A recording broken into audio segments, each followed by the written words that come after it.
Je vais me reculer.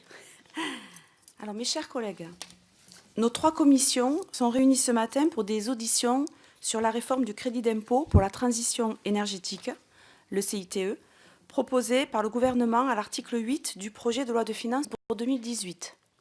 Le principe de ces auditions a été convenu lors de la discussion de la première partie du PLF en séance publique le samedi 21 octobre. Notre Assemblée a alors voté la suppression de cet article 8. L'arrêt des aides à l'isolation thermique des portes et fenêtres n'interviendra donc pas au 27 septembre 2017 comme initialement prévu, de telle sorte que le dispositif n'aura plus d'incidence sur les recettes de l'État en 2018.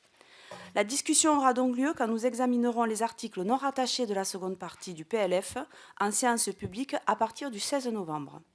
Il a été décidé de mettre à profit ces quelques jours pour parfaire notre information sur cette question.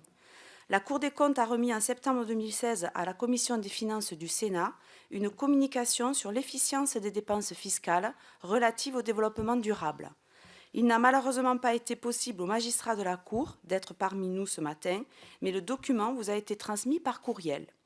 Nous auditionnerons à 10h15 des responsables de l'Agence de l'environnement et de la maîtrise de l'énergie, l'ADEME, puis à 11h des représentants des organisations professionnelles du secteur du bâtiment.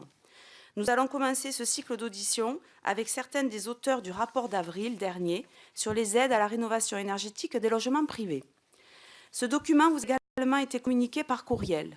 Il a été rédigé conjointement par l'Inspection générale des finances, représentée aujourd'hui par M. David Genet et M. Pierre-Marie Carreau, et par le Conseil général de l'environnement et du développement durable, représenté par Mme Michèle Rousseau, M. Alain Weber et M. Charles Elbronner.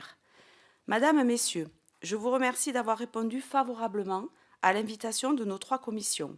Je donnerai successivement la parole à l'Inspection générale des finances et au Conseil général de l'environnement et du développement durable.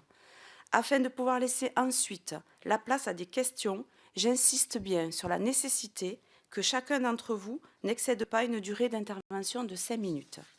Je précise que le temps imparti à nos auditions permettra de prendre ensuite une question par groupe pour une durée d'intervention de 2 à 3 minutes par orateur.